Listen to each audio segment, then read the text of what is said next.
বিয়ের মরশুমে মাথায় হাত মধ্যবিত্তের, সোনা ছুলেই লাগছে ছ্যাঁকা। দাম কমাতো দূরের কথা, ইন্টারনেটের চেয়েও তীব্র গতিতে হু হু করে বাড়ছে দাম। কিন্তু কেন এই দশা? কি বলছে সোনা বাবাজির পরিসংখ্যান? কবে কমবে দাম? মাত্র বছরখানেক আগে অর্থাৎ 1 জানুয়ারি 2025 নাগাদ 24 ক্যারেট খুচরো সোনার দাম ছিল প্রায় 77,150। গত বছরের এপ্রিলে সেই দাম বেড়ে হয় 91,750 টাকা মতো। শীত বাড়তেই ডিসেম্বরে লাফিয়ে বাড়ে সোনার দাম। 17 ডিসেম্বর প্রায় 1,33,000 ছই 24 ক্যারেটের 10 গ্রাম সোনা। তারপর আর কমেনি।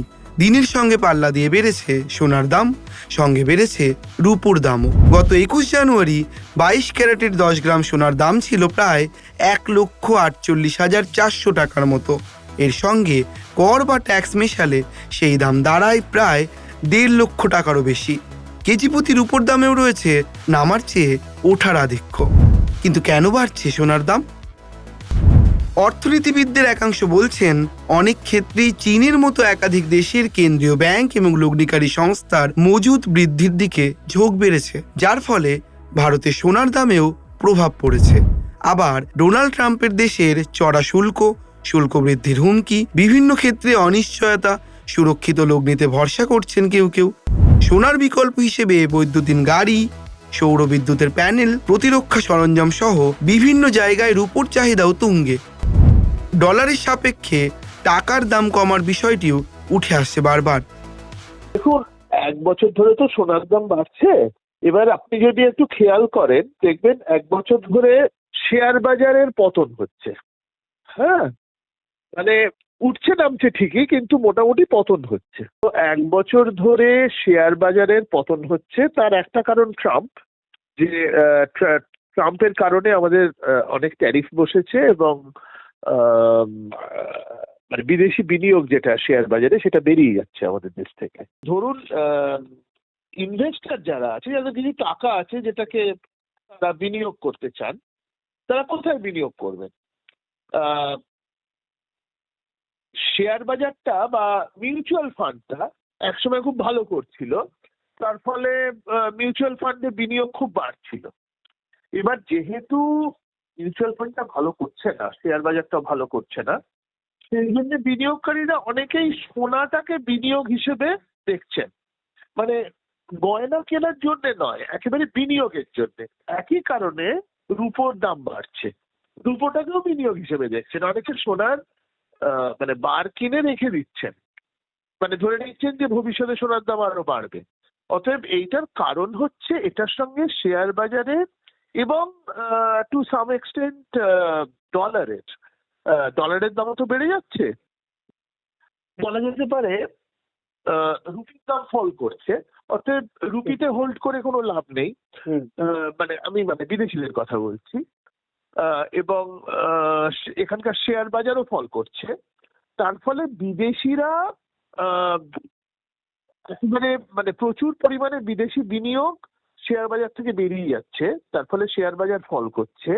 শেয়ার বাজার ফল করার ফলে সাধারণ মানুষ, আমাদের সাধারণ ভারতীয় মধ্যবিত্ত বা ইভেন উচ্চবিত্ত যারা শেয়ার বাজারে বিনিয়োগ করছিলেন, শেয়ার বাজারে বিনিয়োগটাকে নিরাপদ মনে করছিলেন, তাই সেটা আর মনে করছেন না।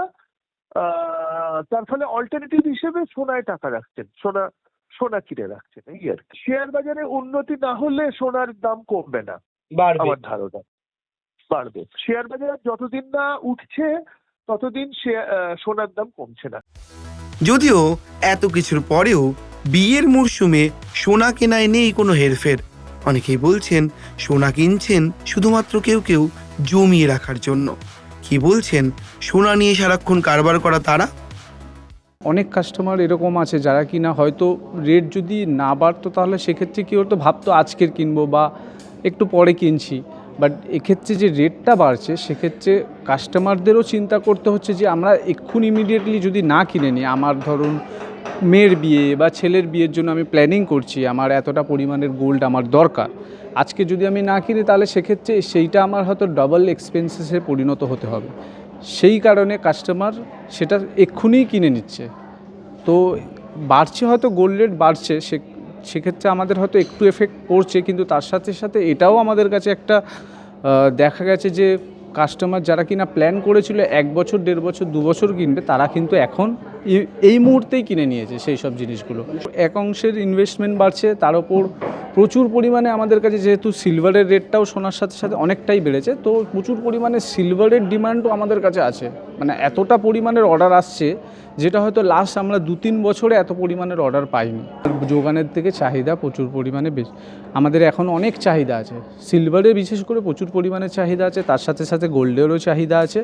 এবার সেই কারণে আপনার মার্কেটটা অনেক বেশি উঠেছে। তো আলটিমেটলি আমি যদি ওভারঅল 1 মাস 2 মাস 3 মাসের যে গ্রাফটা আছে ওটা যদি দেখি, সেক্ষেত্রে কিন্তু গোল্ড প্রাইস ঊর্ধ্বমুখীই আছে আর কন্টিনিউয়াসলি ঊর্ধ্বমুখী রয়েছে। কমার কিছু সম্ভাবনা তো আপাতত আমাদের দেখছি না।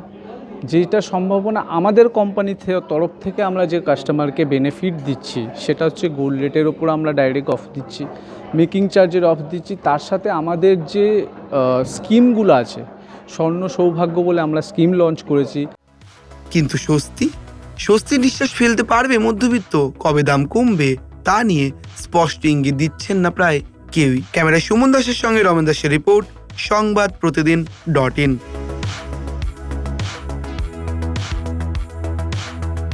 ফলো করুন সংবাদ প্রতিদিন ডিজিটাল।